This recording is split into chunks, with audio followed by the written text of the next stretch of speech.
Bom dia, gente. Que a paz do Senhor Jesus Cristo e que o amor que vem do Pai e a fé e permanência em Deus que vem do Espírito Santo esteja conosco.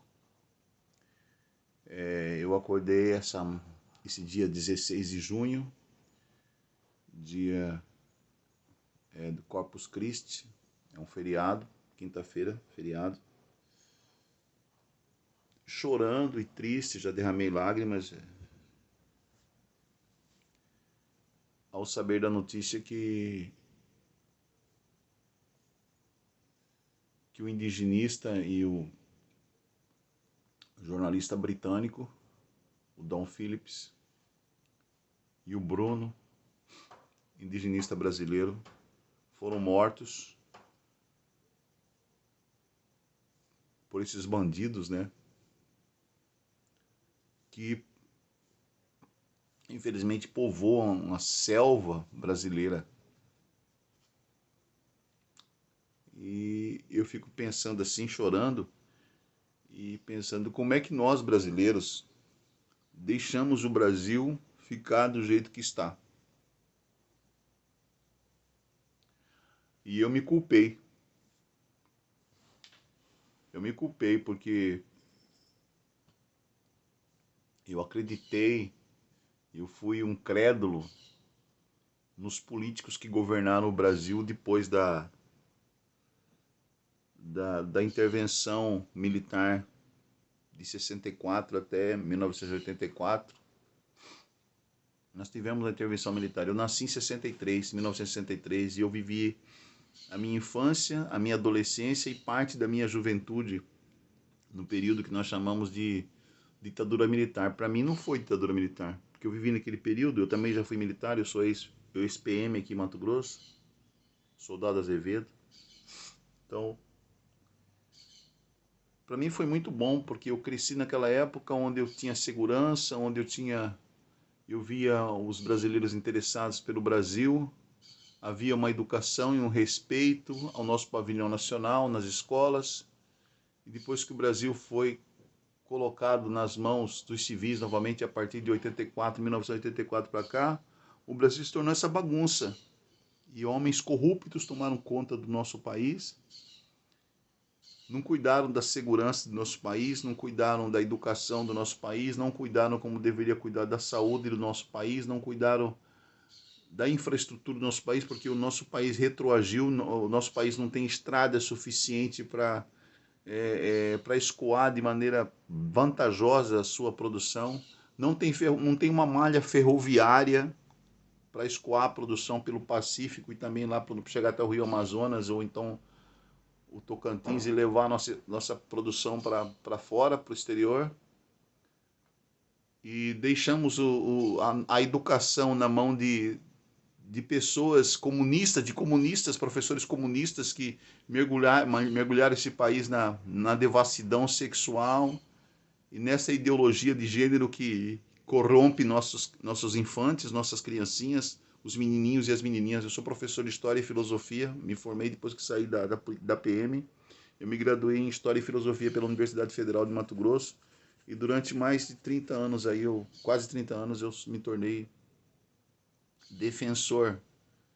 E eu era criticado e muitos professores brigavam comigo porque eu passava uma ideologia militarista como professor. Como é que você pode ser professor de História e Filosofia e ter essas ideias de que não houve ditadura militar no Brasil? Porque não houve. Eu vivi nesse período. Houve intervenção militar. Os militares estavam preocupados com a educação das crianças e das famílias brasileiras. E todo num contexto histórico mundial. E hoje esses comunistas que ficaram muito tempo no poder querem voltar novamente com um presidente comunista de ideias socialistas comunistas e ladrão e bandido e corrupto, tem uma fortuna enorme porque colocou seu filho como testa de ferro, mas na verdade o dono da Oi é Lula, o dono de N fazendas aqui no norte de Mato Grosso e no sul do Pará e no Amazonas é Lula, e as pessoas pensam que o Lulinha não é. Ele é só testa de ferro do pai. Todo mundo sabe que ele é corrupto, é bandido, é ladrão. E tem gente ainda no Brasil pensando em votar nesse homem, cara. E esse cara que mergulhou o Brasil na situação que o Brasil está. Onde não se encontra segurança, aqui não tem segurança. Nós não temos exército nas fronteiras. Peruano chega aqui, equatoriano chega aqui, boliviano e paraguai, plantador de coca e de maconha, chega aqui no Brasil e pinta e borda e mata. Donos de mineradoras estrangeiras, sei lá, exploram a floresta amazônica, exploram aqui o norte de Mato Grosso, o sul da Amazônia, Roraima, Rondônia. E nós brasileiros ficamos olhando assim, ó, como se estivéssemos olhando uma pessoa fazendo cocô na nossa cara e não fazemos nada. E aí, morreu um brasileiro, um indigenista brasileiro, na mão desses canalhas bandidos que povoam essas reservas indígenas e lugares que não tem segurança no Brasil, porque não tem um exército lá. Por que não construíram o exército lá e o exército cuidando dessa área indígena, que corresponde a quase 2 tamanhos do estado do estado do Rio de Janeiro, aquela reserva? É enorme. A Amazônia é enorme. Corresponde a vários países da Europa, a Amazônia. E a gente não tem exército lá, forças armadas não estão lá para proteger, para dar segurança para o povo que mora, os ribeirinhos que moram nos rios da Amazônia. Então tá na hora do povo brasileiro acordar, cara, acordar. E deixar de ser acomodado. E cuidar da sua nação, cuidar do seu país, cuidar das suas crianças, cuidar dos seus índios, cuidar do seu território, do seu limite geopolítico, cuidar da educação das crianças, cuidar da saúde das nossas crianças, porque eles são nossos filhos, nossos netos, nossos bisnetos, nossa continuidade, cara. Um brasileiro, um indigenista morreu lá. E aí um estrangeiro morreu lá também. Que o brasileiro estava dando suporte para ele. Porque ele estava escrevendo um livro para mostrar a realidade do nosso povo. E nós, como brasileiros, não queremos ver e não queremos escrever livros para mostrar nossa realidade. Tem que vir um estrangeiro para escrever sobre nossa realidade. Brasileiros, pelo amor de Deus, brasileiros, acordem e não deixem mais o nosso país cair na mão esses malditos comunistas que vêm lá de fora para tentar doutrinar a nossa gente, para tentar doutrinar nossas crianças e tornar a gente alienado, acomodado e alienado como estão nossas crianças hoje em dia. Nós vamos ter que fazer um esforço hercúleo para doutrinar nossas crianças a serem melhores do que nós fomos como pais, a serem melhores do que nós somos como pais em relação ao nosso país, em relação a nós mesmos, a nossa geração, a geração deles e outras gerações que virão. Nós temos uma responsabilidade, não errarmos mais em relação à política do nosso país. Nós temos uma responsabilidade. Não podemos errar mais nessa questão de corrupção. Não podemos mais colocar corrupto no poder, corruptos no poder. E continuar com esses mesmos raposas velhas da política antiga no poder.